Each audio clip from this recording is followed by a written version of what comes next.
friends, welcome to Embracing Your Season. I'm your host, Paige Clingenpeel. I want to thank you so much for listening to my show. Your feedback has been invaluable, and I just want to thank you for taking the time, for following me, liking, leaving a review. Of course, I would love to hear more of your feedback, so you can hit me up at paigeclingenpeel@gmail.com. But it's not just on every podcast platform. We also have the HomeWord YouTube page that we would love for you to check out. So you get to see all my guests in real time and see all the information that they have to offer us, which is always really great, as you know. So today is going to be another incredible episode. So what is so fun is that I get to interview one of my dear friend's husband. His name is Johnathan Baldwin, but he goes by JB. He is a co-founder of Story House and is a certified life coach. In addition to all of that, he has been a pastor for over 15 years, ordained minister, and a Prepare and Enrich facilitator, which is like premarital assignments and assessments, which is really awesome. So he is also a husband and father of 4 kiddos. He has 3 boys, and they finally got their girl, guys. She is adorable. So today we get to have this amazing conversation with JB, a little bit more about coaching and the differences between that and counseling, and how we could start implementing some of these life changes in our own life even today. So enjoy the show, guys. Make sure you check out after the show as I share some of my takeaways from the conversation that I have with JB. Here now is my conversation with JB on this episode of Embracing Your Season. Well, JB, I am so excited to have you on the show. Thanks for joining me today. Thanks for having me. I'm excited. So what's funny about how this conversation even started is that I am on the board for Story House, and you're going to tell us a little bit more about that in a minute. But we had a board meeting this week, and I was like, dude, you have to be on the show and tell us more about coaching. And you just jumped on in. And so I appreciate your flexibility in that. Yeah, for sure. I was excited. I think it's cool to see how Story House has grown and where it's headed and the different directions that we've been able to go. And so you've been a huge support in that, and now it's sitting on the board for us. Like, it's been cool to see all that come full circle. Yeah, tell us a little bit more about Story House, because it's such a cool, like, just organization, ministry across the board. Yeah, so my wife and I and our kids, we moved to Georgia. It's been 5-6 years ago now. Didn't spend a lot of time there. Came back in January of 2020, and my wife, Sarah, she is a mental health counselor, trying to figure out, all right, where are you going to work? And part of her work in Atlanta, she kind of got hey, wait, I could start my own practice for myself. And then our church actually was like, hey, would you be interested in counseling, doing your own thing within our building? And so we were like, yeah, let's do that. And it just, as COVID hit, like, it didn't slow down. Mm-hmm. And so that just continued to grow and expand. And a couple years into it, she started sensing that we need to do something a little bit different with the practice. And at that point, she had hired a couple different people, and we had a couple different locations in churches, and then felt like we needed to go nonprofit. And so we started the process to make it a nonprofit in January of 22. And then by June of 22, we had raised the capital to get into our first physical space of our own. And then by August, we were functioning in that space. And then October is when we officially started as the nonprofit Story House Ministries. And so from there, it's just exploded. I think the space I'm in is our upstairs space, which was the second space we added. And I think that either tripled or quadrupled the square footage that we had, which is now fully in use pretty much all the time. So yeah, it's been amazing. Yeah, I mean, you guys are full. I know I give referrals a lot to your organization just because I believe in what you're doing, and I just love that. Can you tell us a little bit more about Story House in that name? Because there's meaning behind that. Yeah. So what my wife's specialty is narrative therapy. And so the big thing behind that is knowing your story, being able to tell your story, and then healing your story through the process of counseling. And so that Sarah was at lunch, I think, with a friend, and that idea came up for that name. And we hadn't discussed a name much, but eventually it was like, yeah, that's right. It landed well, and the rest is history. Like everything has been consumed by the word story. So we do. My title is a story coach, and everything revolves around let's get to know your story. Let's heal your story. Tell us your story. So that whole concept is really, it's wrapped up in narrative therapy and just working through your story in order to find healing in your story. Yeah, that's what I love, right? We all have stories and it all has a purpose. And so you guys dig deep on that. Well, you mentioned you're a coach, so I'd love to go deeper into what is the difference between counseling and coaching? Yeah, I think one thing is a coach can't diagnose like a counselor can. So in my work as a coach, like I'm not looking for, what is your diagnosis here? Like what's wrong with you, as it might be said, right?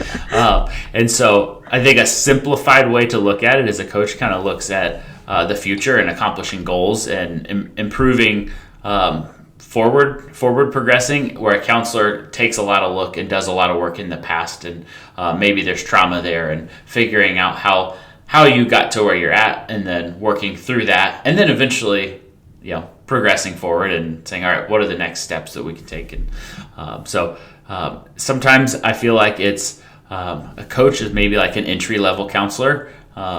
There's a lot of like relational, emotional type things that I can do with people that, as a pastor, I've been a pastor for a long time, that I do just in my regular work especially as a youth pastor, having conversations with students and talking about their story and helping them to process through what they're dealing with, what they're going through, and then kind of helping them take those next steps. Whereas a counselor is really digging, I would say, deeper below the surface. Sometimes the coaching work can get into that too, just like in pastoring and discipleship, you can get really deep below the surface. But that's kind of how I view it. I know you've had your work as a counselor for a long time as well, so you might have some insight there too. Yeah, what's interesting with my particular style of counseling, I do think there is a lot of value in digging into the past in terms of how has that shaped your identity in the present. Because we all believe lies about ourselves, about our identities, our families of origin, and even our Creator, if we're a Judeo-Christian preference, like who God is. We all believe lies. That then shapes how we live day to day, right? Yeah. But I love really focusing on how can we move you out of those identities, those lies, and basically the past and into the future. So I feel like I'm actually more of a coach than I am necessarily what most people think of psychotherapists. So I do have a preference, and I'm sure that you guys, you talk about how can you implement new steps into your day to day? How can you achieve goals and go from there? And so I see so much value in even just combining those two things, dealing with the trauma of the past, but also focusing on the future. Because if we stay in the past, we just get stuck in that. And then we stay stuck in that area of lack of healing. And so, I love the idea that coaching could just be a part of just even wellness journey for people now. Even like working I've had interns a lot over the years, and we do a weekly meetup where we have conversations, and there's been times where it has felt like a counseling session, and we're talking about their family of origin and the dysfunction that exists there, and how has that played into how they're operating now. And I get done with it and I go home, I'm like, how do you do this all day? That's exhausting to do it for an hour. And so I have a lot of respect for counselors, and because they're going into the trenches of the hurt and the trauma and the dysfunction of the family and whatever else that their client is dealing with, and it takes an emotional and a mental toll on them as well. Yeah. And, I kind of see it, not that people's lives are games to me, but I do see it as chess, in that I'm trying to anticipate how their next step has been influenced by the past step. And then how can we get them to move along in their journey into a place of health? So my brain is constantly thinking along those lines. Whereas I think, and please correct me if I'm wrong, with coaching, it's like it's a partnership, right? Like you were saying, what is your goals? And then how can I help you get there as well? Is there some of that in the coaching aspects? Yeah, for sure. Like I see coaching specifically with like adults, and we'll get into kind of where I want to focus, but like sitting in a coffee shop and being able to have that conversation there. Whereas with counseling, that you wouldn't dream of that, right? Like you're like, let's get us away from people. I had to turn off the sound machine in the room that I'm in because there's a white noise machine in here to block out all of the other conversations that are happening. So, I do. It does feel more like a partnership. I think there's a lot of discipleship that happens within it. And I think there can be friendships developed through that. And so I think I think a partnership is a good way to phrase that. Yeah. Okay. So some of the people that or at least again, this is where my maybe ignorance is coming from as well, is like, what do you feel like a lot of people come to coaching for? Do they usually have a theme or a goal in mind when they come to you? Yeah. I think it varies. I think sometimes it's, they're just stuck. Maybe they're in a rut, like especially thinking of some of the couples. Like my wife and I have been able to do some stuff together with couples, and they're just like, hey, we've hit like maybe a roadblock here, and like our marriage is okay, but we just want to take that next step and to be better. Like we're okay with it being good, but how do we make it great? And then thinking about, all right, I'm not sure what my next step in my career journey looks like. So that's some of it, and trying to help people figure out where has God gifted you? What do you feel called to? How are you leaning into that? And so I think some of that stuff, and then just some like, hey, I'm going through a tough time. Like, whether it's a teenager whose parents have gone through a divorce, or just had a tough breakup, or navigating what does this relationship look like in the future. There's just, in some ways, a lot of the stuff that I see in coaching is what I see in youth ministry, or what I have seen over 15 years in youth ministry. It's like, all right, some of it is like really, really hard stuff, but some of it is just like, all right, let's figure out how to just like work through this, and then you're going to be fine tomorrow. Like it's not the end of the world here. Yeah. So when you said that like the vocation or the calling or the purpose, it goes back to the story, right? I think a lot of people are like, what is my story? Because they're unsatisfied with maybe where they're at. And so how could you walk alongside someone that comes to you and be like, I feel stuck. I feel stuck in my life and my marriage and my family. Like, how do you walk them through that? Yeah. Well, I think with our generation and below, like people aren't satisfied with the 35 years at the one employer, right? Like, we just celebrated my father-in-law's retirement like last fall, and he was at the same place for almost 40 years. Wow. And that's incredible. But it just doesn't happen anymore. And I don't think our world is set up for that anymore. Like, so it is, you do see that a lot more often, people jumping not just from one job to another, but one career to another. And so with my work being mostly with Christian people, I would say, all right, first step, let's start soaking this in prayer. Like, what do you feel like God is leading you to? Is he calling you to something that is completely outside of the scope of what you've ever imagined? If you're in the marketplace, right, or a business person or whatever, like, is he calling you to leave that and go into ministry or to go into the mission field? That's not for everybody. Not everybody's called to that. But that could be the possibility. So let's start there. And then after that, let's talk spiritual gifts. Like, where has God uniquely gifted you? And how does that play into what you've done in the past? Because it could be similar. Just think, like, my mom's transitioned careers a couple times, but her last two, she went from a children's pastor to a teacher.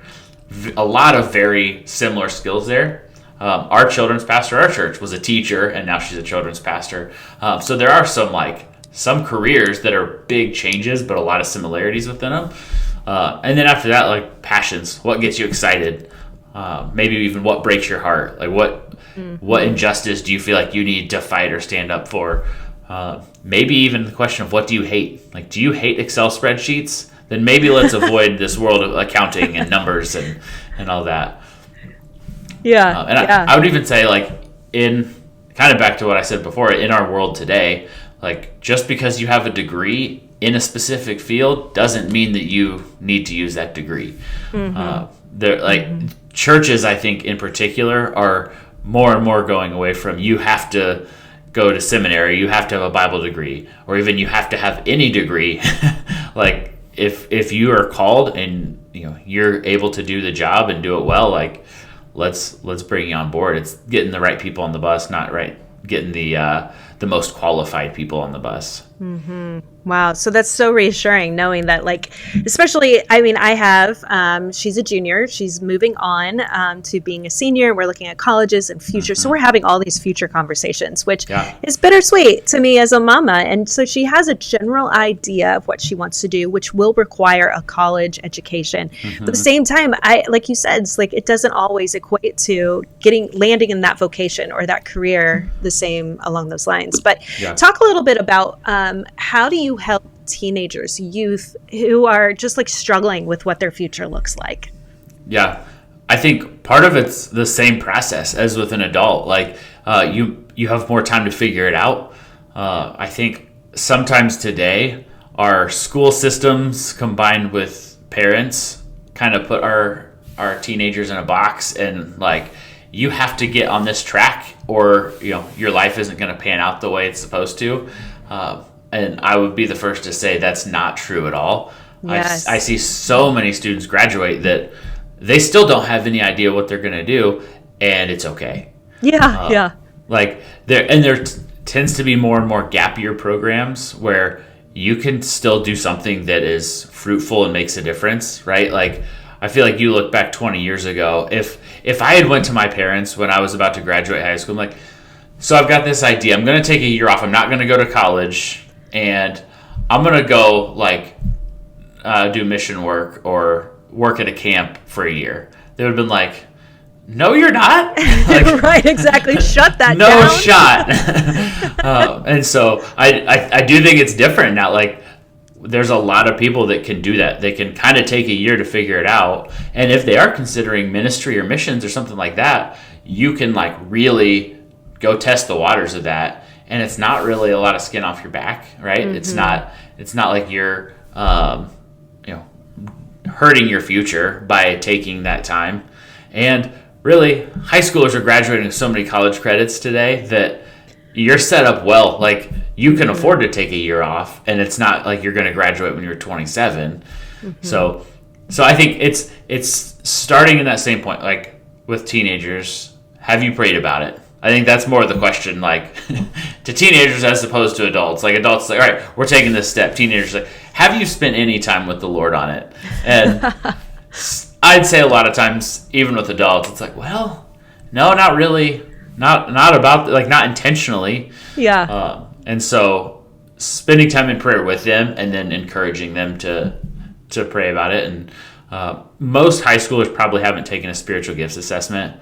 And that can be pretty simple to find online. So helping them to work through that, and because they may have no idea if nobody's ever called them out. I'm big on calling out gifts that I see in people, and if nobody's called anything out in them, they may have no idea what their spiritual gifts are. And so looking at that, looking at their passions, similar to adults, like what do you really care about?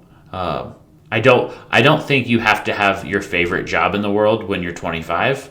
Like that could come later in life, but I don't think you have to hate your job. Like the old school like thought of, I'm in my job, I hate it, I got to work it, it's what I do. Like I don't think that's true. I don't think it's necessary. So figuring those things out, how do we balance those? But then with high schoolers, consult other people. Like if they've got good parents that are in the picture and helping them navigate, like I'm always pushing students back to their parents. Like talk to them, have a conversation, tell them what you're feeling, see what they think, and then whether it's grandparents or mentors or things like that, just have the conversations with them, but keep pushing them to other people, other wise people too, that hopefully also are walking through these same steps in their own life, and not ignoring God's leading or stuck in a job that they just hate or whatever. So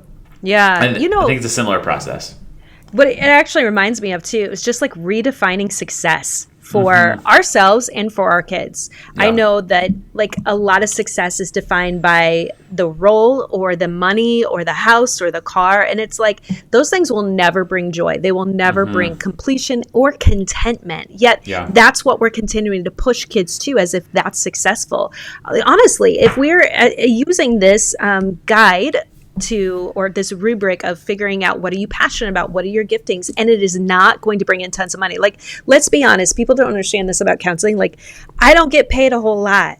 They think I have a master's degree. I should. Nope. I'm going to be paying student loans literally until I'm 150 years old because I don't get paid the amount that I feel like I should with a master's degree. However, my job has never been about the money for me. My job has always been walking alongside people. And I think that's where the fulfillment, that's where the contentment, that's where those blessings come from. So yeah, just redefining success for our kids and modeling that well, I think is valuable. Any further thoughts on that? No, I think that's a great point. Redefining success is a great way to put it. It's. I just think it's different. Our society is different, and I think there's a real chance that the teenagers and below that today, like, really get that. I think there's been so much brainwashing through social media over the last 10, 15 years. But we've actually, this is kind of going off on a side tangent, but we've actually felt like parents of our kids' friends are kind of in the same boat we are with technology and social media. We've been really encouraged by how many 9, 10, 11, 12-year-olds don't have phones, let alone social media. So I think there's a potential that that trend is going to reverse, so then you can kind of avoid some of that comparison trap, and that gives an opportunity to redefine success if they're not just constantly blasted with all the, they're still going to see it like we have forever, and that comparison is always there. But I think it's been so heightened, and since social media has been here, I think there's a potential that it's going to maybe shift the other way, and then we can really start to re-identify what success actually is. Yeah. Do you say there's also within the couple of generations that are coming up now that there is a lack of maturation, and to the point where kids are staying younger longer, they're staying in their parents' home longer? Like, is there anything that we could be doing to help, not necessarily push them out, because, I want my babies to be in my home, but at the same time, I want them to be healthy society members. But have you seen any of those trends, and what's your recommendation to kind of move them on to be successful adults? Yeah, I think some of where we live, we see these trends later than the rest of the country, and even probably where you live as compared to where I live. Like, our church literally sits in the middle of a cornfield, whereas your church sits in like the epicenter of our county, right? Like, everything is happening around you guys. So some of those trends, regardless of whether it's like new fads or church attendance trends and things like that, like those just don't hit us as soon as they hit other places always. But I think that, the average age of marriage and average age of having children, like those just keep climbing up. Yes, they do. And I don't know if I do have a good solution for that. I think maybe some tough love parenting. If I'm gonna go like my parents' generation, like I feel like I'm trying that, with our kids some. Like, hey, we want you to be ready to be adults when you're graduating high school, right? Like, I want you to be able to make good decisions like an adult would for yourself. Now, we're still your parents. Like, we're still gonna support you and cheer you on, and but I don't know if I have a good solution for that, other than sounding like the gruff old guy that's like, be tough on them.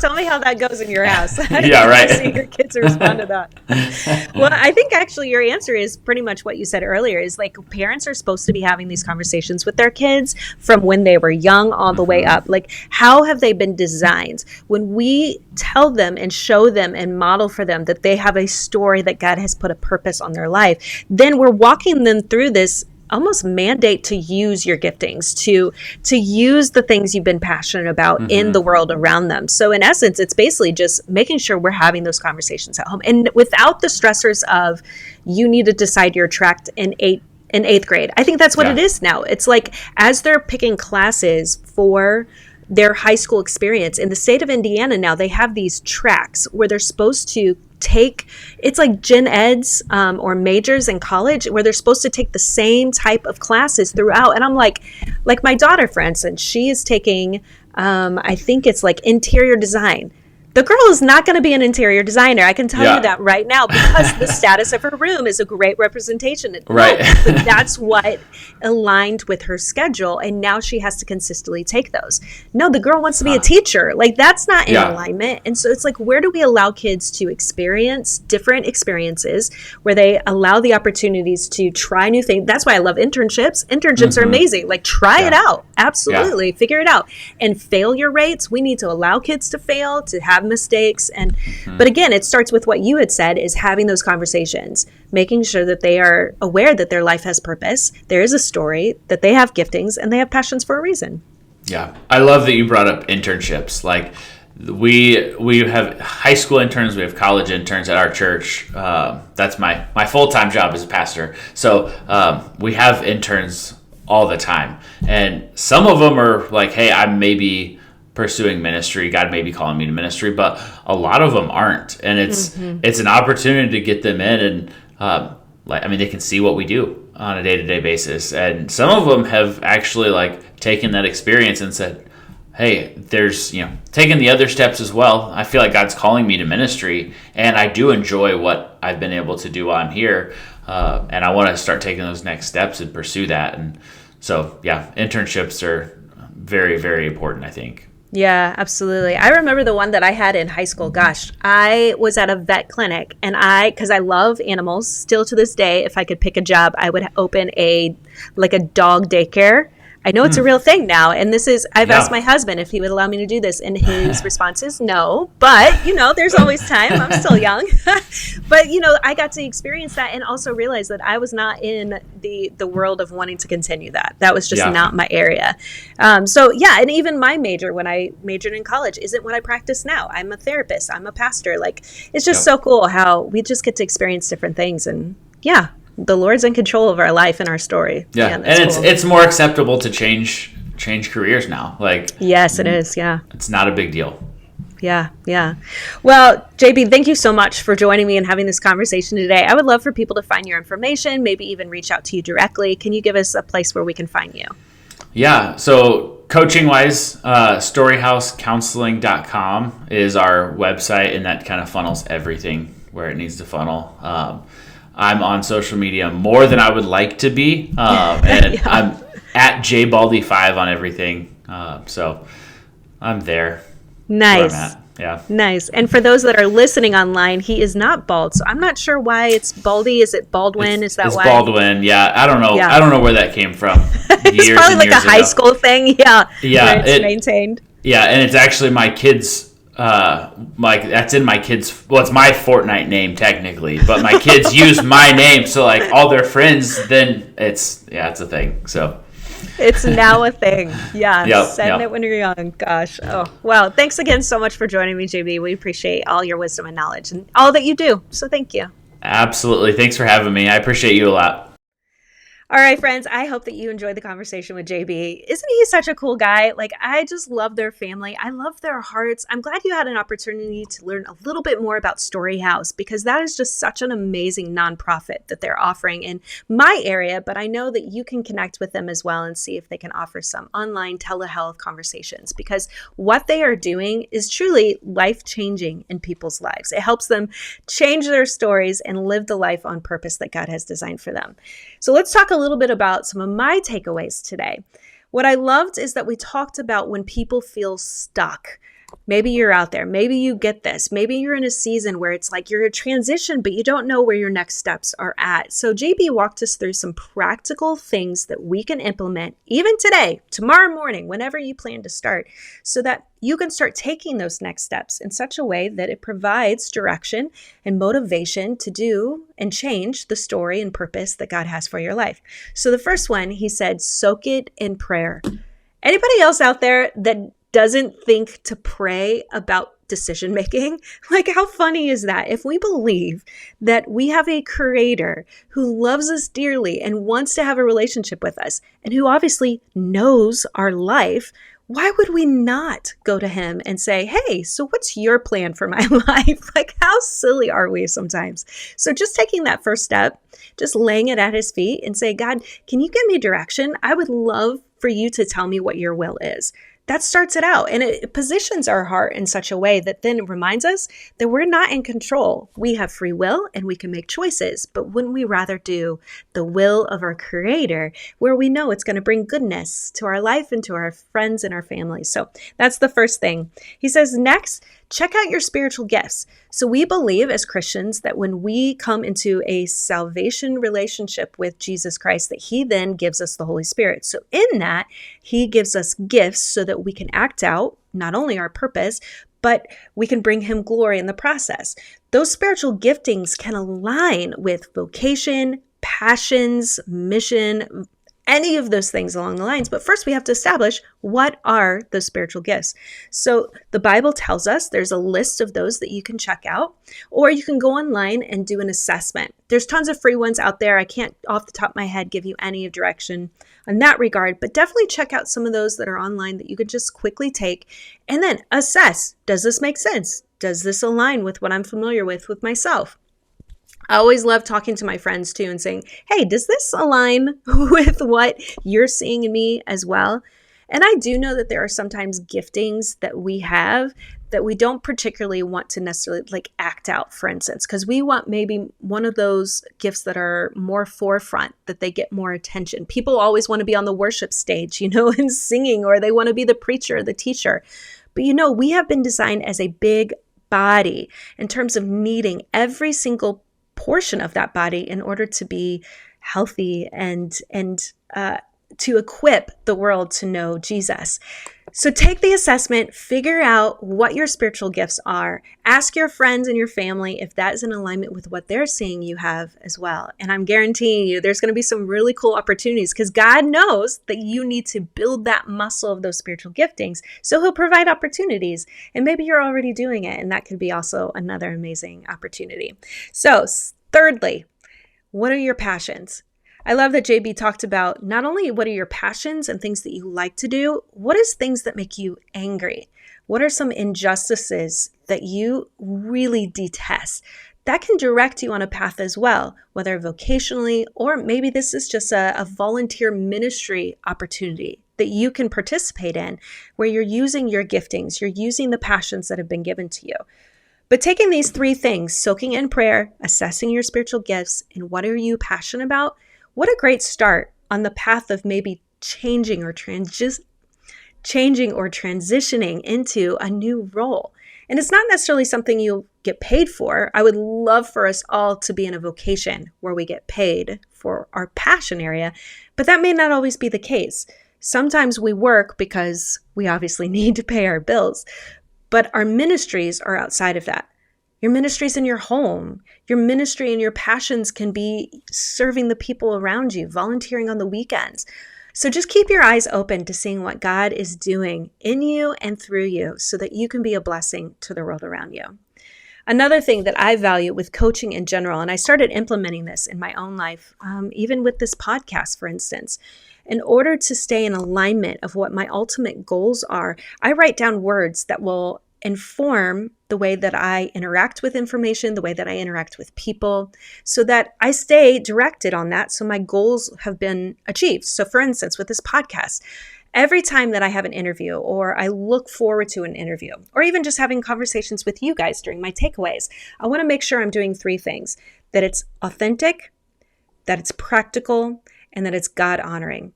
When those three things are present, or if I deviate from those things, I'm able to rein it back in and know that I'm doing good work.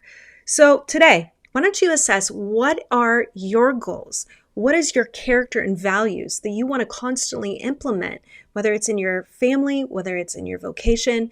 But when you have that, it's like guardrails on your life so that you're able to maintain those direction to be the best person that you have been called to be.